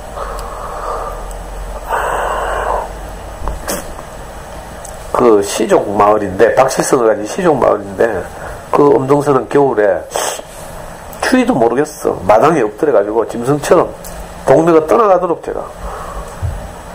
근데도 안 되더라고. 나중에는 처남 둘이 나오더니, 자형, 익하시면, 계속 익하시면 우리도 더 이상 못 참습니다. 익하더라고. 그러면 들으니까, 겁이 들었나대? 니 계속 이래 떠들면 뒤진다, 이 말이잖아. 그때 우리 큰 처남 해병대 나오고요. 뭐. 그리고 도저히 안 되고, 장모님은 잠든 애를 데리고 나오더니 내 동생 택시에 던져 넣더라고. 김씨 집안하고 우리는 더 이상 인연이 없다 하면서. 그제서야 제가 진짜로 인정이 됐어요. 아, 끝났구나 하면서. 내 동생 택시 뒷자리에 앉아가지고 애를 안고 팔조령, 청도 팔조령 있죠. 넘어오는데 눈물이 얼마나 나든지. 근데 한편으로는 마음이 고요했어요. 그 전까지는 혹시 우리 와이프 돌아오나 싶어가지고 내가 미련이 남아가지고 일만의 가능성이 있어가지고 전화벨 소리가 울리면요 막 가슴이 얼마나 뛰는지 몰라. 심장 박동이 막 혹시 우리 와이프 돌아온다는 소리가 싶어가지고 막 그 전화벨 소리가 끊기기 전에 뛰어가서 받으려고 막 다세대득 살았는데 대문 딱딱 열리는 소리가 나면 혹시 우리 와이프 돌아오는 발자국 소리가 싶어가지고 그 발자국 소리가 멈출 때까지 내가 막 심장이 터질 것 같고 이랬다니까. 근데 이제 마지막으로 가서 내 모든 자존심을 내려놓고 짐승처럼 울부짖어도 안 되는 걸 보고 아 이제 끝났구나 이걸 알았어요. 그래서 한편은 눈물이 나고 애한테 미안한데 다른 한편은 내 마음이 평온하더라고. 그리고 이제 그때 처음으로 내가 어떻게 죽을까 이런 생각을 했어요. 어떻게 죽지? 근데 용기가 없어. 죽을 용기도 없고 그러면 살아야 되는데 내가 애하고 둘이 살 자신도 없고 애 고아원에 보내고 내라도 살까 이 생각도 하고 부모 별거 없어요. 정말 내가 몰려봐 애 안 보여요. 지금 봐도 애 버렸잖아. 저도 사실은 애 버릴 생각을 했거든요. 고아원에 보낼까 이 생각도 하고. 그런 차에 이제 우리 엄마가 이제 목소리 같아서 막 매달린 거죠.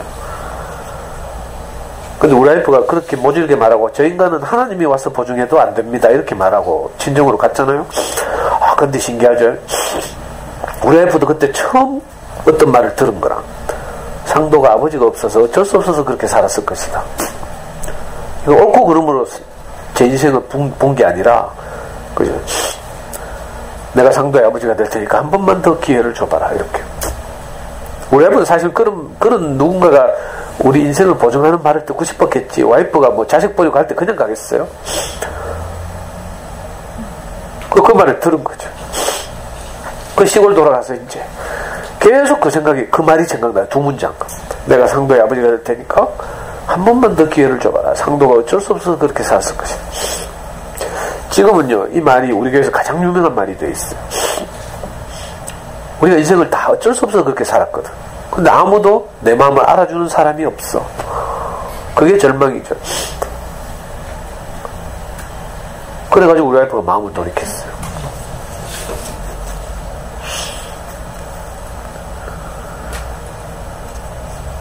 그래가지고 목사님한테 연락이 왔대. 와서 한 번만 더 빌게 해달라고. 왜냐면 시골 어른들을 설득해야 되니까.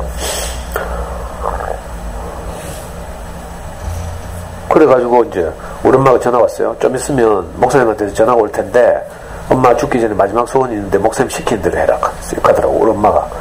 저는 지금 뭐 지푸라기라도 잡아야 되는데 당연히 시킨 대로 하지 하면서. 내가 시킨 대로 당연히 할 거라고 생각했어요. 뭐 아니나 다를까 좀 이따 전화가 왔어. 그 목사님이 나 이열레 목사인데 하면서 예? 하니까 제가해서 한 번 더 빌러 온다야 하면서 가더라고. 근데 내가 시킨 대로 못 하겠더라니까. 조금 전까지 내가 5분 전까지 시킨 대로 하겠다고 결심했어요. 근데 그 시킨 내용이 뭐예요? 제가 집에 가서 빌라는 거라 내가 못 하겠더라니까. 왠지 알아요?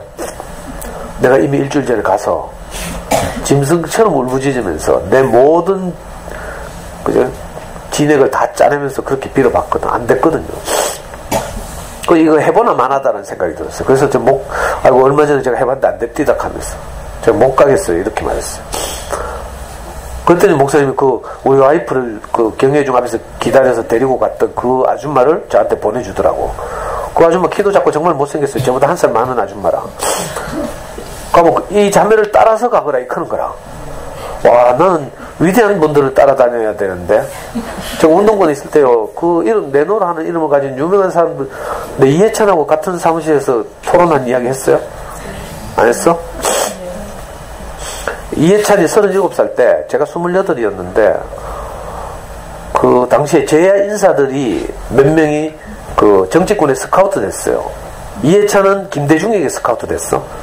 그때 노무현은 김영삼에게 스카우트 됐어. 제야 인사들이 운동권 인사들 중에 좀 괜찮은 사람들이 그래가지고 전부 국회의원에 출마했어요. 그리고 일부는 이제 그런 유명한 사람들이 스카우트 되지 않고 우리 독자적으로 제가 이제 그때 정당을 직접 만드는 일을 했거든요. 정당을 만들어서 이제 유명한 사람들이 이제 국회의원 후보로 출마하는 거야. 그러니까 월간 신동아라는 잡지가 있어. 동아일보에서 내는 신동아 알아요? 몰라? 너무 무식하면 안 되는데. 조선일보에서 내는 월간 조선하고 동아일보에서 내는 신동아라는 유명한 월간 잡지가 있는데 그 신동아에서 신동아 사무실에서 이 제야 인사들의 국회 진출에 대한 특집 자담회가 열렸다니까. 그때 이해찬 이런 사람들 유명한 사람들이 초청됐어요. 대구에서도 제가 모시고 있던 선배가 제야 인사 대표로 초청됐어. 근데 문제는 이 대구 선배가 이강철이라고 나중에 노무현 정부에서 유명한 권력의 반을 가졌던 선배가 있는데 이분이 이제 말을 잘 못해. 공부를 많이 못해가지고. 그러니까 저하고 또 다른 동기 하나가 이제 이분을 보좌하러 올라간 거죠. 그때 이해찬 내 처음 봤다니까. 37살짜리. 지금 뭐가 됐어요? 옛날에 총리도 했잖아. 총리 10년 전에. 그리고 지금 무슨 행정자치부 장관 하는 김부겸 알아요? 내가 김부겸한테 의자도 던지고 했다니까.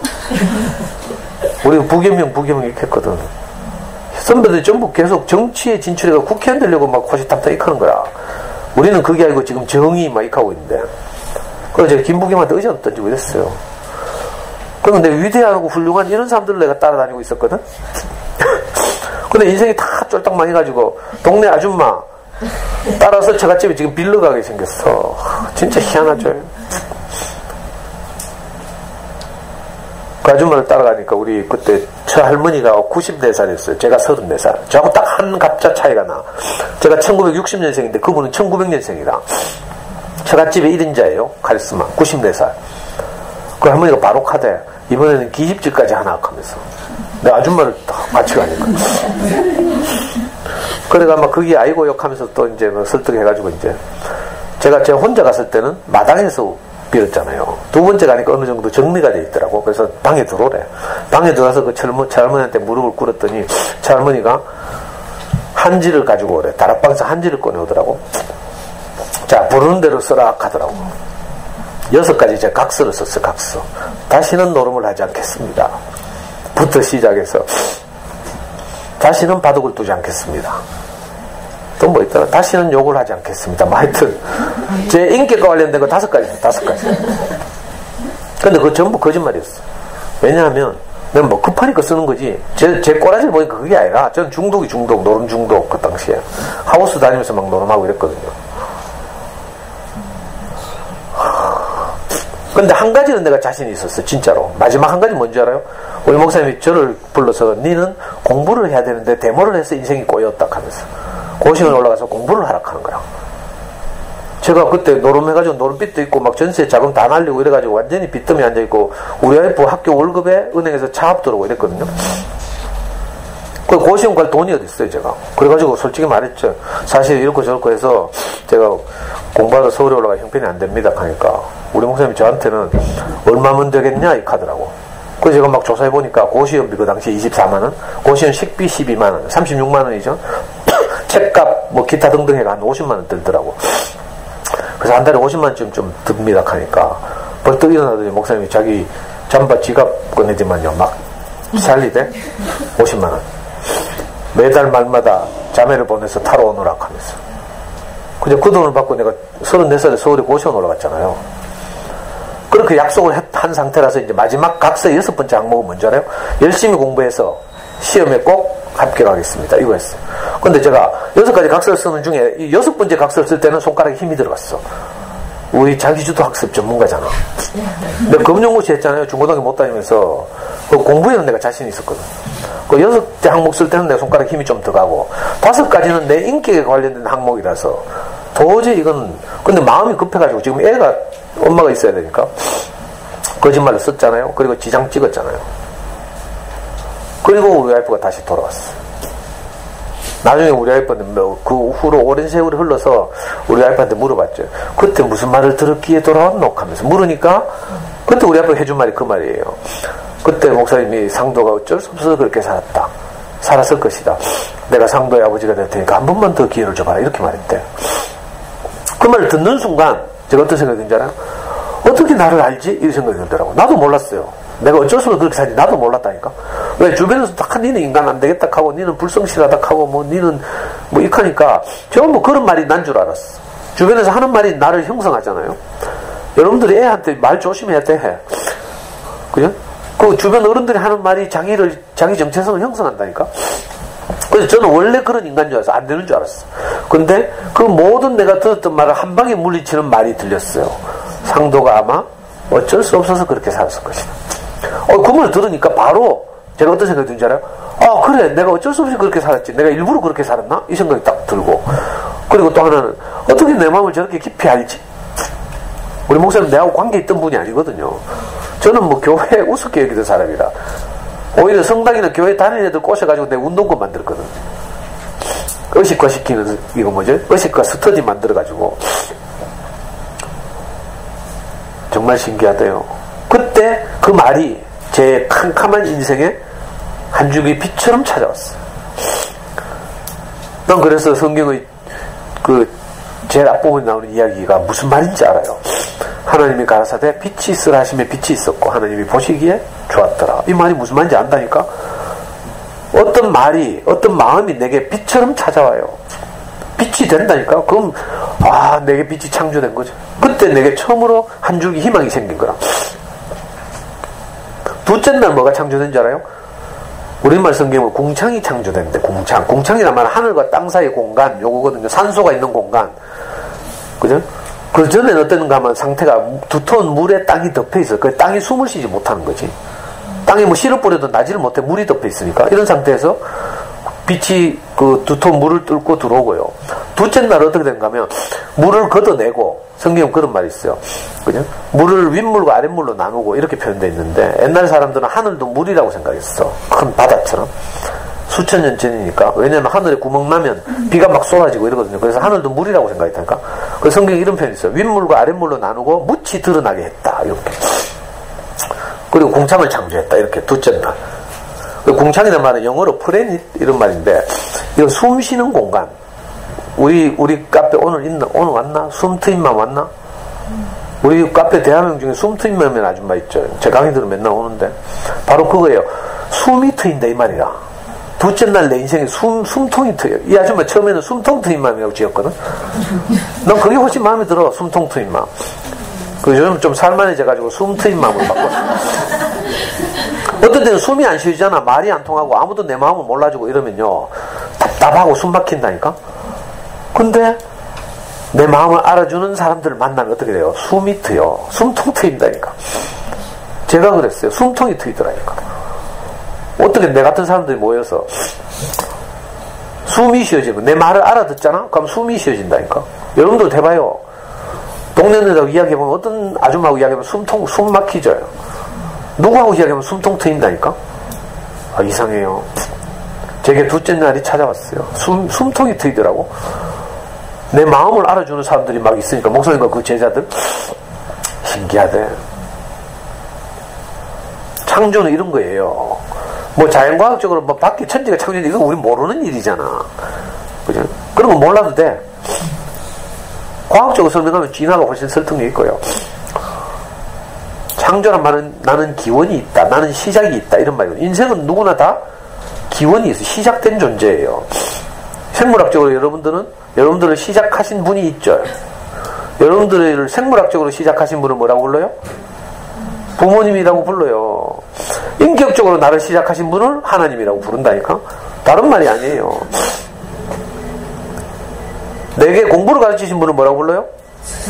네, 스승님 또는 선생님이라고 부르죠. 이렇게 시작하신 이가 있다 이 말을 하는 거라 성경은. 거저 된 일이 없죠. 우린 다 시작됐어요. 이걸 부인할 수는 없을 거라. 내가 저절로 있는 존재가 아니라 시작된 존재다. 그러니까 육체를 시작하신 분을 우리가 부모님이라고 불러요. 근데 우리가 성장하면서 정신적 가치를 계속 뿌림을 받죠. 땅처럼. 그래서 지금 내 생각이 형성됐어요. 우리는 다 시작됐죠. 문제는 이 내게 어떤 그저 가치를 뿌린 존재들이 누군가 이 문제라. 내 인생이 불행하다면요, 누가 씨를 뿌렸어? 그리고 추상적으로 일반화시켜서 말하면 사탄이 씨를 뿌렸다 이렇게 말해요. 결국 내가 받은 것이 나를 불행하게 했다면, 그죠? 사탄이란 말이 뭐라고요? 내 인생을 불행하게 하는 모든 가치들의 근원, 이걸 보고 사탄이라고 불러요. 예를 들어서 여러분들은 돈이 무엇보다 소중하다 이렇게 생각했겠죠? 그러면 돈에다가 이름을 붙인 거라 뭐라고? 돈은 하나님, 이렇게. 하나님 하는 말은 나를 시작하시니 내가 절대적으로 존경하고 의지하고 따르는 존재, 이걸 하나님이라고 하거든요. 남편이란 말하고 똑같아요. 하나님이란 말은. 여러분들 남편 하는 말은 내가 의지하는 대상 존재잖아요. 내가 믿고 내 인생을 맡기고 함께 살고 행복해질 거라고 생각하는 어떤 대상, 이걸 우리가 남편이라고 부른다니까. 그러니까 우리는요, 주변에 이름을 잘 붙여야 돼. 물건에만 이름 붙이는 게 아니라 내게 일어난 상황에도 이름을 붙이고요, 내가 추구하는 가치에도 내가 이름을 붙여. 근데 돈은 사람이 필요 때문에 만든 건데, 그렇죠? 옛날에 불편했잖아요. 물물교환을 하니까 불편해서 화폐가 생겼어. 그러니까 돈은 사람의 일상을 돕는 존재인데 어느 날부터 어떻게 됐어요? 돈이 너무 중요해졌어. 이 말은 돈을 내가 하나님처럼 이름 붙이게 됐다 이 말이죠. 돈에다가 하나님이라는 이름을 붙여. 이런 경향을 뭐라고 한다고요? 철학에서는 물신주의, 물질을 신처럼 숭상하는 경향을 보고 물신주의라고 불러요. 돈이 너무 중요해진 거지. 지금 많은 사람들이 극한다니까. 가끔씩 식당에서 보면 어떤 할매들 대화하는데 보면 뭐니 해도 머니가 최고야. 익하죠? 돈이 있어야 사람 구실을 한다고 생각하고 있어. 그건 뭐예요? 돈이 내 하나님이란 뜻이에요. 또 아이들의 성적이 가장 중요하다고 생각하죠. 이건 공부가 하나님인 거라. 공신 들어봤어요? 강성태가 지은 사이트 이름이 공신닷컴이잖아. 얘 요즘 막 엔터테인먼트처럼 예능에도 출연하고 이러더라. 그 지 동생이 사실 공부를 잘해가지고 민사고 나오고 이랬거든. 그 동생 친구들하고 다 엮어가지고 얘도 공부는 좀 했지. 서울공대가 나왔죠. 얘는 재수해가 겨우 서울공대 나왔고, 지 동생은 진짜 공부 잘해 민사고 나와가지고 민사고 출신들 동생들 친구들하고 뭐 어떻게 가 공신닷컴 만들었어. 그냥 공부가 너무 중요하잖아요. 그럼 공부가 내 신이라, 내 하나님이라. 여러분들 내 인생에서 뭐가 가장 중요한지 한번 생각해봐요. 어떤 분들은 부동산 투기가 가장 중요하다는 분들이 있더라. 그럼 부동산 공부하러 다니잖아. 경매 공부하러 다니고 이런 분들 내가 많이 봤거든. 우리 갱다님도 부동산 공부하다가 지금 내 소문을 듣고 여기 왔잖아. 그래서 내 부동산 욕도 못하겠어. 부동산을 통해서도 하나님이 구원하시는구나 이런 생각이 드니까. 제 강의를 옛날에 듣던 엄마 중에 그런 엄마 있다고 내가 소개했죠. 정말 부동산을 중요하게 생각해서 아파트를 한 채 사는데 그거 짓고 있는데 새벽에 찾아간다니까. 그래가지고 인부들 일하시는데 그 안전모드 안 쓰고 그러다 하면 위험하잖아. 그럼 인부들한테 막 커피 끓여가서 겨울에 커피 대접하고 내가 한 번만 저 8층에 갔다 올게요 하면서. 그리고 실제로 8층에 가서 햇빛이 들어온지 확인하고 그 다음에 계약하는 이런 아줌마 내가 봤어요. 이 아줌마 10억만 들게 카페도 회원이고. 그냥 돈 버는 게 아니라니까. 그러니까 자, 어떤 것에 내가 어떤 이름을 붙이느냐가 내 인생을 결정해요. 내가 이름 짓기 좋아하는 할머니 했잖아요. 이 할머니는 자기가 행복하고 싶은데 자꾸 자기는 먼저 떠나가니까 혼자 나오지 두렵고 불행해질 것 같아서 이름을 못 짓는 거라. 그리고 자기보다 오래 남아있을 것 같은 침대, 뭐 자동차 이런 데만 이름을 붙이고 있죠. 이런 물질에게 이름을 붙이는 거지. 제가 늘 말씀드리지만 저기 신천대로 가다 보면요 큰 간판 하나 있지. 누가 이름을 함부로 짓는가. 장명수 있어, 장명수. 그 어떤 아줌마들은 이름 때문에 이게 내 인생이 안 풀린갑다 싶어가 개명하고 이러잖아. 내가 답답해 죽겠어. 이름 바꾼다고 되는 게 아니고요. 그 이름이란 말은 사실은 그 사람의 그 실제란 뜻이에요, 실제. 우리가 가지고, 저는 김상도라는 이름을 가졌어요. 성미화라는 이름을 가졌죠. 이건 실제 이름이 아니라, 이건 기호라, 기호. 철인 28호. 들어봤어요? 옛날에 애니메이션 철인 28호? 이거 무슨 말이에요? 쇠붙이로 만든 인간, 이거, 철인이 또 더 있다는 뜻이죠. 27호도 있고, 26호도 있고.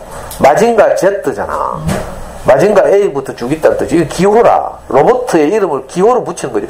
사람들도, 그죠? 다 기호 붙여놓은 거야. 지금 여러분들이 가진 아무개 하는 것은 기호죠, 기호. 이게 진짜 이름이 아니고, 우리 진짜 이름이 있어. 우리 진짜 이름 뭐예요? 내가 하나님이 아니고, 사람이다. 내 진짜 이름은 사람이에요, 사람. 근데 사람을 사람이라고 이름 지어야 되는데, 내가, 그냥 나는 하나님처럼 될 거야. 내 마음대로 살 거야. 이렇게 딱 이름을 지어 놓으니까 저주를 받는 거라. 내 마음대로 안 되거든, 인생이라는 게. 요만한 자식 하나도 내 마음대로 안 되는데. 그죠? 우리 진짜 이름 뭐예요? 사람. 이게 진짜 내 이름이라니까? 하나님이 아니고, 내 인생을 내 멋대로 사는 존재가 아니고, 그죠? 내가 제한을 받으면서 사는 존재예요. 제한을 받는 것이 진짜 복된데 우리가 이걸 모르니까 이제 내 멋대로 살면 복이 있을 줄 알고. 제가 대표적으로 내 멋대로 살다 망했잖아요. 내 생각에 좋을 대로 살다가. 끔찍한 일이죠. 그날 34살 그날 내가 8조령을 넘어오면서 그렇게 생각했다니까 내 인생이 여기서 끝났구나 이렇게 생각했어요. 근데 제가 이상한 양반을 만나가지고 이상한 양반이 우리 와이프 설득이가 다시 들러오는 바람에 제가 두 번째 인생이 시작됐어. 어떤 아줌마 또 제 강의를 듣다가 자기 대화명을 세 번째 인생이라고 짓더라. 어? 뭐 부모님 밑에 살 때가 첫 번째 인생, 남편하고 결혼해서 살 때가 두 번째 인생, 선생님 만나서 살면서 세 번째 인생 가면서. 엄마도 똑똑해 그런 거 보면. 그 아줌마 지금 우리 교회 나오고 있어. 옛날에 제 강의 10년 동안 듣다가 진여동에서. 저도 제 34살 이후의 인생을 살게 됐어요. 자, 역사를 AD와 BC로 나누죠. AD는 뭐라고요? BC는 뭐라고요? Before Christ. BC, 기원전이요. 누구 이전? 크라이스트 이전. 그리스도 이전 이런 뜻이에요. 에노 도미나이는 그죠? 주후라는 뜻이에요. 그리스도 이후라는 말의 라틴어예요. 헬라어예요. 에노 도미나이. 도미나이란 말이 주님이란 뜻이거든. 주후. 그래서 AD로는 인류의 역사를 이렇게 나눠요. 근데 사실은 보면 자 표면적인 역사는 2000년 전에 이미 나눠졌어. 비포아 크라이스트와 에노 도미나이로 나눠졌어요. 근데 내 인생은 과연 나눠졌는가? 기원전과 기원후로 나눠졌는가? 이걸 잘 생각해봐요. 예수 이전은 무슨 말인가 하면 물질이나 환경이나 조건이나 이런 것들이 내 인생을 복되게 할 것이다. 이런 지배적인 이데올로기로 살던 시대를 기원전이라고 불러요. BC라고 불러, BC. 구약시대. 구약시대는요, 땅이 많고, 자손이 많고, 건강하고, 뭐 이런 거 있죠. 전쟁에서 이기고, 이러면 복될 것이라고 생각했어요. 유태인들이, 이스라엘 사람들이. 예수 이전이죠, 그게.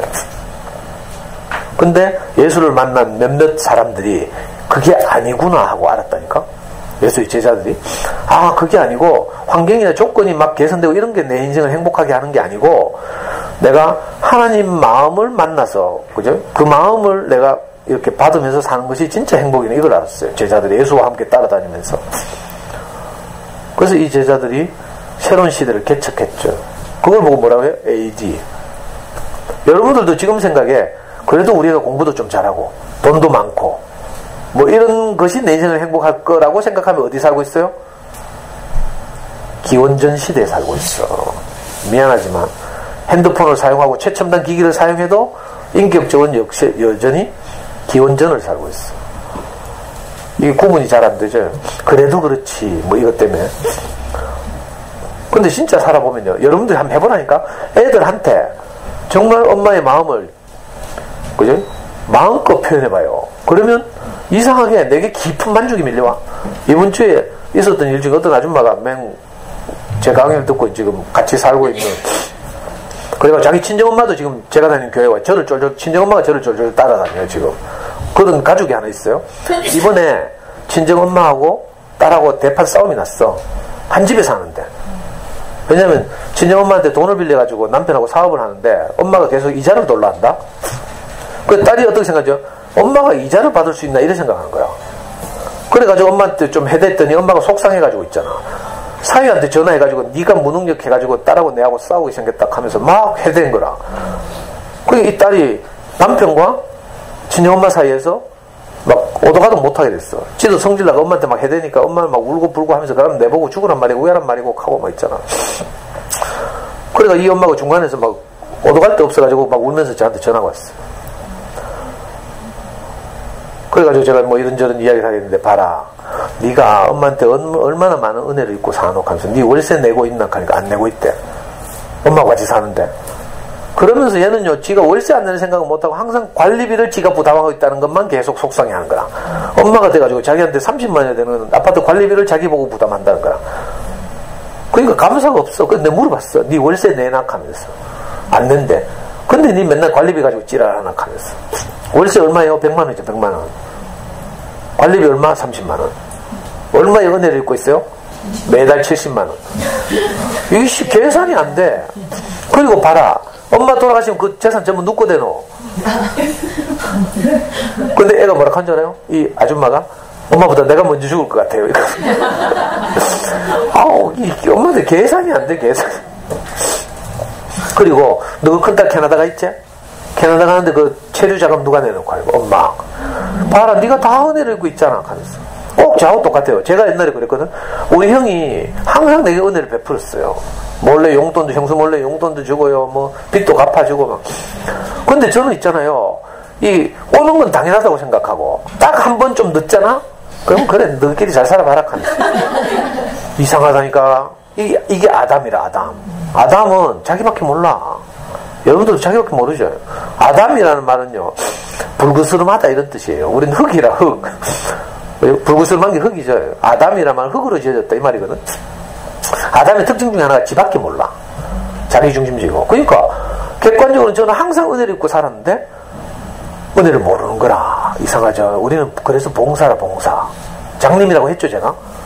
나중에 저도 제 스승을 만나서 어떤 말을 듣다 보니까 내가 모든 것이 내 은혜였구나. 오늘 나의 나된 것은 다 하나님의 은혜다. 바울이 그렇게 고백했어요. 그런데 이 아줌마한테 현실적으로 조목조목 따져서 다 은혜를 입은 거 아이가 하면서. 그래도 그렇지 엄마가 뭐 계속 하더라고. 그러면 지금 어떻게 하면 돼요? 하는 거야. 그래서 엄마한테 무조건 잘못했다 해락하면서 내가 지금까지 엄마의 은혜를 입고 이렇게 살았는데 내가 잠시 헷가닥 해가지고 엄마를 속상해서 정말 죄송합니다 하고. 그래서 내가 너 엄마가 니한테 이자를 돌라고 하는 이유는 열심히 살라고 하는 말 아이가 하면서. 이자도 안 돌락하고 이러면 너 띵가 먹고 또 돌락할 거 아이가 하면서. 보통 그렇거든요. 친척들한테나 형제들한테 항상 뭐 또 돌락한다니까. 그 절대로 주면 안 돼. 우리 목사님 한다니까 절대로 주지 마라 해. 노름하는 사람들이 형제들한테 손 벌리잖아. 절대 주지 마라 한다니까. 주는 게 망하게 하는 길이라. 그죠? 무슨 말인지 알겠어요? 돕는 게 망하게 하는 길이라니까. 내 생각으로 안쓰럽고 막 이러다 도와주면 그게 망하게 하는 길이라. 냉정해야 돼요. 그래가지고 엄마가 너한테 사업자금 빌려주고 가만히 있어봐라. 너가 대충 사업하고 또 엄마한테 손 벌릴 거 아이가. 그러니까 엄마는 걱정이 돼서 너가 열심히 살라고 하는 말을 이자 달라고 하는 거다. 내라도 그렇겠다 하면서. 그렇게 하니까 뭐라 하는 줄 알아요? 가면 선생님은 나중에 명의가 돈 빌려달라고 하면 이자 돌락해요? 하면서. 물론 나는 안 가지만. 엄마는 지금 생명이 없잖아 하면서. 엄마가 지금 살고 싶어서 니를 따라서 교회 나와서 나를 졸졸 따라다니고 있지 않냐. 엄마가 얼마나 기특하노 하면서. 육신적으로는 네가 딸이지만 영적으로는 네가 엄마의 인도자다. 그 인도자가 돼가지고 니를 따라온 사람을 그렇게 실족하게 하면 되나 하면서. 내가 말한 대로 지금부터 해봐라 하면서 내가 쫙 시나리오를 말해줬어요. 엄마가 지금까지 은혜를 베풀어 주셨는데 내가 그 은혜를 잊고 엄마한테 속상하게 해서 너무 죄송합니다 하면서. 그리고 엄마가 이자를 달라는 것도 사실 엄마가 우리를 걱정해서 열심히 살라고 하는 것인데 내가 그걸 엄마 마음을 몰랐습니다 하면서 그렇게 고백하라 했어. 그러면 선생님 내가 이렇게 엄마한테 말하면 엄마가 풀릴까요? 이렇게 하더라고. 엄마가 풀리는가 풀리지 않는가는 우리에게 달린 일이 아니다. 그렇지만 네가 진심으로 엄마한테 이런 이야기를 해보면 네 마음에 먼저 평화가 찾아올 것이다. 내가 이렇게 말했어. 여러분들도 한번 해봐. 그러면요, 상대방이 받아들인지 안 들인지 상관이 없어. 내가 평안이 찾아와요. 소통은 상대방과 하는 게 아니고 나와 하는 거야, 사실은. 내 안에서 진심이 일어나서 깊이 내 죽음을 표현하면요, 거기서 소통이 일어나. 어이씨. 꼭, 좀 뭐, 필 받으려고 하면 꼭. 자, 그러니까 사람은요, 하나님의 마음을 표현하는 존재라고 했어요. 다시 말하면, 오늘 버전으로 하면요, 이 할머니처럼 내게 일어나는 모든 일에 내가 이름을 붙이는 거야. 그죠? 기호를 붙이는 게 아니라 상황에 이름을 붙여요. 우리 애한테 어려운 일이 일어났어? 이럴 때 내가 이름을 잘 붙여야 돼. 왜 이렇게 재수 없는 일이 일어났어? 하고 여기다 이름을 재수 없는 일 이렇게 이름을 붙이면 내가 속상하죠. 그죠? 근데 어떤 일이 일어났어? 근데 이런 일을 통해서 우리 아이가 더 튼튼해질 거다. 이런 이름을 붙일 수 있죠. 저는 우리 애가 군대에서 그런 절망적인 일을 당했을 때, 그죠? 앞으로 네가 인생을 살면서 이보다 더 어려운 일은 없을 것이다. 그러니까 군대에서의 어려움이 큰 뭐가 돼요? 면역 주사가 되는 거죠. 상황을 어떻게 이름 붙이느냐에 따라서. 그리고 내게 일어나는 많은 일들이 다 나를 어떻게 만들어요? 사람 만드는 일이에요. 하나님처럼 높아져 있는 내게, 그죠? 하나님이 나를 꺾으셔서 사람 되게 한다니까. 내게 일어나는 모든 일은 나를 사람 되게 하는 일이다. 자, 목표를 여기에다 두면요, 버릴 게 하나도 없어요. 속상한 일이 일어나자면 나를 사람 만들고 나를 겸손하게 하고, 아, 인생은 내 뜻대로 안 되는 것이구나, 이걸 깨닫게 하고, 이런 거죠. 우리 자녀들 중에 내 뜻대로 안 되는 애들 있잖아요. 우리 아이들 아픈 애들도 있고요. 그죠? 그건 너무 속상하죠. 안 아프면 좋겠지만. 근데 그런 일들이 나를 겸손하게 만들어요. 내 인생이 내 마음대로 탄탄대로처럼 살 것 같았는데 그게 아닌 거라. 이걸 어릴 때부터 경험하는 거 아주 복된 일이에요. 그래서 진실하게 살게 되고 무엇이 소중한지를 알게 하고, 우리가 뭐 내 뜻대로 다 돼봐, 이건 바로 앞으로 가면 낭떠러지인데 거기 전속력으로 달려가는 자동차 같다니까. 바로 앞에 절벽이 있는지도 몰라. 그랬죠? 전력 줄 줄 알아 나중에 뭐라 한다고? 그 영국의 극작가 조지 버나드 쇼라고 있는데 그분의 묘비명이 그렇게 돼 있다잖아요. 우물쭈물 하다가 내 이럴 줄 알았다. 묘비명이라 묘비명. 우리가 우물쭈물 하다가 이럴 줄 알지도 뭐 모르고 뭐 나중에도 후회하고 이런다니까. 그러니까 내게 일어나는 모든 상황에 우리가 이름을 붙이는 그런 아주, 그죠? 중요한 존재예요. 물건에만 이름을 붙이는 게 아니라 어디다가 내가 가치를 둘 것인가, 이 말이죠. 과연 내가 좋아하는 이런저런 수많은 것들인데 거기에 내 인생 목숨을 걸 것인가, 아니면 소통에 목숨을 걸 것인가, 이 말이죠. 그래서 제가 들은 말 중에 하나가, 소통은 오늘이 마지막인 것처럼 하고 공부는 언제든지 할 수 있다는 생각으로 해라. 제가 이렇게 말했죠, 엄마들한테. 공부는 언제든지 할 수 있어요. 좀 기다리면 돼, 천천히. 저처럼 우리 형이나 저는요 2년 늦게 대학 갔어요. 공장 다니고 검정고시 아니라고. 어릴 때는 막 1년 2년이 너무 컸는데 지나고 나니까 아무것도 아니죠. 그냥 공부는 언제든지 할 수 있어요. 근데 소통은 오늘이 마지막인 것처럼 해라. 세월호 사건가 더 터져봐요. 절박하잖아요. 누가 했지? 모기님이 했나? 애들 오늘 학교 가잖아? 오늘이 마지막일지도 모른다는 마음으로 우리 아들, 우리 딸 사랑한다 하고 학교 잘 다녀오느라 하고 이래야지. 그것도 막 고함지고 뒤통수에 대놓고 막, 야, 이것은 네 물건도 못 챙기나 해서 저주해가 보내면 되겠어요, 이거? 오늘이 마지막일지도 모른다니까. 저는 우리 목사님한테 들은 가장 인상적인 말이 이거예요. 인생은 내일 일을 모른다. 오늘 밤이라도 내 영혼을 걷어가면 네가 그렇게 애쓴 것이 아무 소용이 없다, 이런 말 있죠. 난 그 말을 제 인생의 좌우명으로 하고 살아요. 우리 목사님 제자들은 다 그걸 좌우명으로 하고 살아. 그래서 저는 혹시라도 뭐 재수없는 생각이지만 만에 하나 항상 내 아들이 내보다 먼저 세상을 떠나는 생각해요. 늘 하고 마음으로 준비해요. 그때 후회가 없도록. 만약에 그런 정말 속상한 일이 생겼다 하더라도 내가 간증할 수 있도록, 이 세상에서 함께 사는 동안 정말 행복하게 살았습니다. 이 행복하게 사랑할 수 있도록 내게 시간을 허락하신 것을 감사합니다. 이렇게. 실제로 우리 목사님 좋아하는 서울교회 형제들 중에 그런 데가 있어요. 저보다 3살인가 어린데 은행 지점장 하다가 지금은 은퇴했는데, 이 형제 딸이 이름이 뭐더라? 심한 우울증을 갖다가 자살을 했어요. 너무 속상한 일이 벌어졌죠. 그 목사님 찾아갔어. 이 두 부부가. 그랬더니 목사님 뭐라 하는 줄 알아요? 빨리 잊어라 이렇게 하더라고. 냉정하게 해요. 빨리 잊어라. 죽은 사람은 죽은 사람이고 산 사람이 살아야 되잖아요. 그래서 이 두 부부에게 빨리 잊으라 했어요. 그랬더니 이 아빠가 하는 말이 뭔지 알아요? 목사님, 우리 진솔이가 21년이나 우리에게 와서 우리를 이렇게 행복하게 하고 함께 산 것이 너무 감사합니다. 있을 수 없는 일이 벌어지죠. 이게 승리예요, 승리. 어떤 것도 우리를 절망하게 할 게 없어요. 해석을 잘하고 이름을 잘 붙이면. 이 형제는 정말 놀라운 고백을 했어요. 21년이나 이 사랑하는 딸을 우리에게 하나님이 보내주셔서 그동안 우리가 너무 행복하게 살았습니다.